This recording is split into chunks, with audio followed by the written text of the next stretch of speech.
Assalamu alaikum. Bonjour tout le monde. Je suis là en tant d'abord que Lionardoise depuis 20 ans. Je suis là en tant que maman de 4 enfants qui étaient élevés dans les écoles du quartier, dans le quartier, à Montréal en général.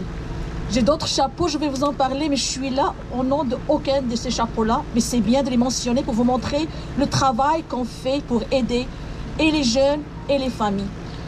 Tout d'abord, ce qui s'est passé, ce n'est pas une affaire d'une famille ou d'une communauté ou d'un quartier. C'est un enfant, c'est un parent, c'est une mère, c'est un père, peu importe où il est dans le monde. Ce qui s'est passé, c'est triste, c'est malheureux, c'est tragique. Maintenant, il faut se pencher sur les raisons, sur les facteurs. Qu'est-ce qui amène déjà ceux qui ont fait l'acte lui-même? Parce que ceux qui ont fait l'acte lui-même, c'est des enfants d'une famille. C'est des gens qui ont un père et une mère qui auraient aimé voir leur enfant autrement. Ils ne sont pas nés avec une arme. Ils ne sont pas sortis d'un ventre qui a espéré 9 mois voir un enfant s'épanouir, réussir, être respectueux et être un bon citoyen. C'est une déception pour cette mère aussi et pour ce père qui attendait cet enfant-là. Donc pensons aussi à ceux qui ont fait l'acte et à leurs parents et à ceux qui sont dans les filets des gangs, à ceux qui sont tombés dans le piège d'un groupe pour s'identifier, pour se retrouver. Parce que peut-être la société n'a pas donné un espace, peut-être le quartier n'a pas donné un filet de sécurité nécessaire, peut-être le quartier n'a pas protégé assez, peut-être les intervenants n'ont pas les moyens de suivre. Tous les paliers sont concernés par ce qui se passe. On a une montée de violence, tous les paliers sont concernés, mais il y a un travail de terrain et c'est des gens de terrain qui sont dans les organismes qui manquent de moyens pour approcher les familles. On ne doit pas et on ne doit plus attendre que des familles viennent nous chercher. Et là, je prends mon chapeau, mais pas officiellement, pour vous dire ce qu'on fait.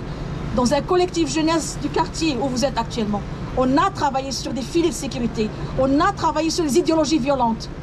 Un autre chapeau que j'ai, mais pas officiellement, j'en parle pas, au nom de ce chapeau-là, au nom du centre de service scolaire. Je suis membre du CA, de ce service scolaire qui a remplacé les commissions scolaires. On travaille aussi pour réfléchir à des moyens d'aider les familles.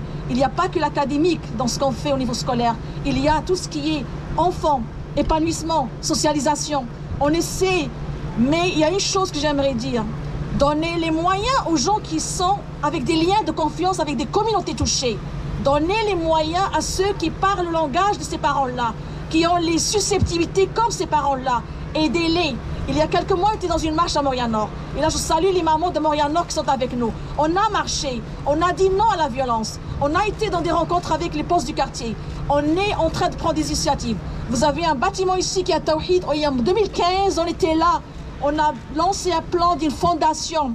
Une fondation au nom de 2 jeunes qui étaient à l'époque tombés sous les armes, Salem et Abdelbari. On a voulu lancer la fondation. J'avais moi-même un plan déjà prêt. J'avais des gens qui ont lancé cette idée. On a voulu y aller.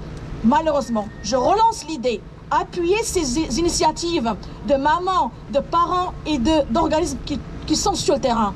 Maintenant, encore une fois, travaillons tous. C'est une responsabilité commune. Un enfant, c'est une perte pour une société, pas pour une famille. Merci. Merci.